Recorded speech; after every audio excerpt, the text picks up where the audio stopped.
All right, going to Justin, the former grocery bagger. He quickly folds. Alec out this time. And now the toilet for Jaka with just a 7-4 of hearts. Doesn't matter. He's going to make it 210,000. Christopher out. And the only one to push away would be the Brazilian, but no. He's stubborn with a 10-6 of hearts, going to call. Well, he's going to gamble the 10-6 of hearts, and it could pay off because he's flopped a flush draw bigger than his opponent's flush draw. Well, Alex has checked. Well, certainly, if you're in your Faraz's seat, you're going to bet with a flush draw here, and a straight flush draw at that. He doesn't know his opponent's got the 10-6 of hearts, or I can assure you he wouldn't be betting here. 260,000. And he's been called by Alex. Good pot brewing. What's coming up next? Oh, the 3 of hearts comes off. Unreal. Well, folks, we could see the biggest pot of the night so far here. Both hit their flush. And for Faraz Jaka, our chip leader, he is drawing completely dead. He can't make the straight flush. You better get out your suit of armor, folks, because we're going to see some slashing and clashing right now. Now look at this. Alex is going to bet. Puts a 440. How much time behind about? 1.6, 1.7. I believe Faraz has got to raise it here. So 1.8 on top of that. And I believe he is doomed to lose this pot. I don't see any saving him here. 1.9 behind. Okay. No way he's going to get away from a flush. And no way all the money's not going in the pot. This is a complete catastrophe potential. I'm all in. I call. And he does go all in. Quick call by the Brazilian. And the Brazilian's going to be so happy that he's drawing dead. That is the Brazilian bull cry. Nicely done. There you go. Some excitement by the Brazilian, and why not? He came to this final table on the short stack in 6th place. He is now the chip leader after this hand. Brazilian bull cry in full effect right now. Was not expected.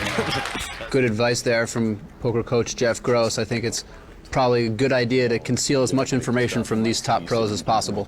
Some poker buddies, but they're not my Jason Kuhn with King-Queen offsuit opens for a raise to 2,300.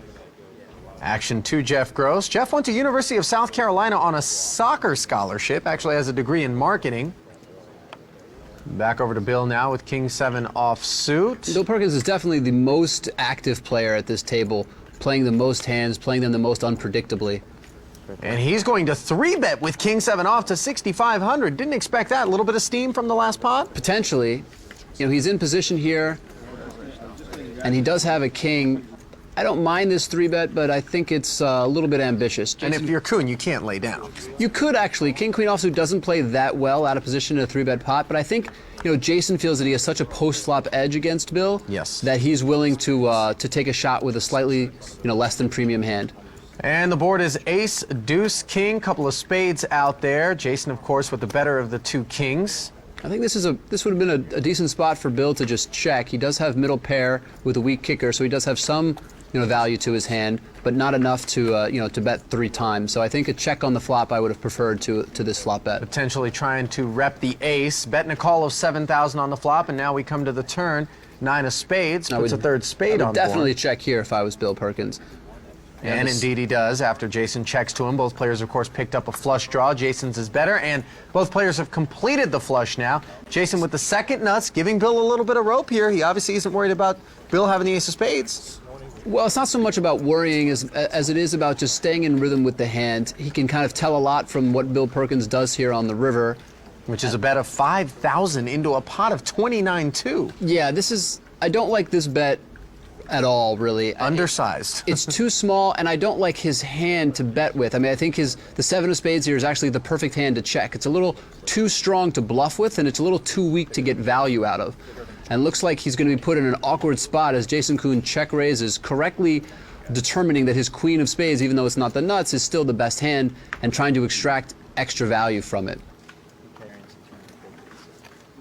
Perkins is looking like he may not release here. Yeah, I think the majority of pros would fold in this situation. If anything, Bill has kind of leveled himself with such a small bet on the river. He feels like maybe it looked weak, and now Jason's capitalizing on that weakness by trying to to make a play here. What he doesn't realize is that it was really more transparent than weak, and that Jason is able to correctly identify that his queen of spades is good and is now trying to get more value. Call. Oh, and Bill pays it off. Well, Kuhn didn't get as far as he has in poker by making mistakes or leaving money on the table, that's for sure. Could have just rolled it over. Could have just rolled it over. Could just check already. Just could have checked, but no. Antes have gone up to 15,000 blinds, 50 and 100 now. A couple folds around to the former race car driver Bill Jennings. He folds as well, and now Ben Yu with a 7 deuce of diamonds in the small blind. All in. And he is going to try to steal this from Kate Hall. Well, going all in with a 7 deuce. She's going to make this call. It's a good Wow, one. what a call by Kate Hall. She was a lawyer for 6 years, decided to give that up to become a poker player. Has only been playing for 2 years. This is her 4th consecutive cash on the World Poker Tour this season, and her 2nd final table. She's out in front now with a good shot to double up. I haven't beat Kate in any of these all-ins. I'm 0 for 2. And she is so happy with herself right now. Let's see if it pays off. Yes, it does. 10, 8, 6, all diamonds. Well, both players have flopped a diamond flush, and it's still not over because Ben can make a straight flush if a 9 of diamonds comes off. It's a 5 on the turn, not a diamond. We can make it straight now. Ben, a good sport about this. He's all smiles. This is going to be great when Jake folded the 9 of diamonds and we're just wasting everyone's time. Kate's got to sweat one more card to double up. And she does so. So Kate Hall was an attorney for 6 years, went to Yale Law School. Can never get rid of you. 0 for 3 now. Very honest about going to prison for 5 years. Got out, changed his life, playing some great poker. He's going to muck this hand. I think this is the first pocket pair I'm going to get. Over to Aaron Overton, who hasn't had many hands to play. Yeah, the Ginger Ninja, playing very gingerly right now. Well, Kane's in the small blind here with 10-4 hearts. Yep, he just sees an opportunity opening up again. Everybody folding before him, and he's getting out the raising chips. Yep, 6:25 to go. Well, more than triple the size of the big blind. Well, Darren with just a queen 6 of hearts, but he's got position.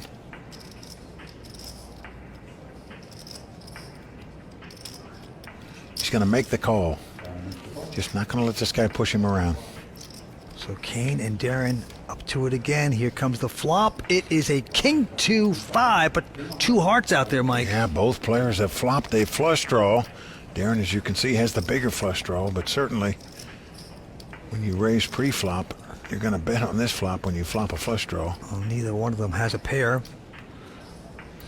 And Kane's going to put in a $1 million bet.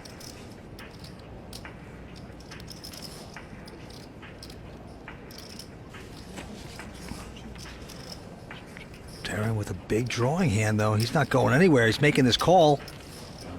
Well, some players may raise in that spot with a flush draw, but Darren opting to just call, wants to see what happens here. Just love to hit a heart, and he's going to hit a heart. 8 of hearts on the turn. They both have flushes.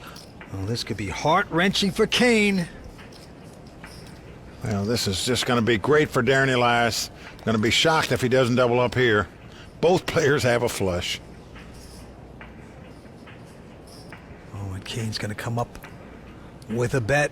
Oh, he's going to bet 1.7 million. Now, if you're sitting in Darren's seat, you figure to have the best hand here. Yes, he could have the ace-high flush. If he's got that, you're going broke anyway. You're never getting away from this hand. The question is, how do you play it? Do you just call, or do you raise in this spot? If you call, your opponent may bluff on the river if he has nothing. So that's one of the reasons you would call instead of raising this spot. But let's see what Darren does. Yeah, plus Darren has position on Kane. Great time to have position on a person. And he is going to do the right thing. Just calls it.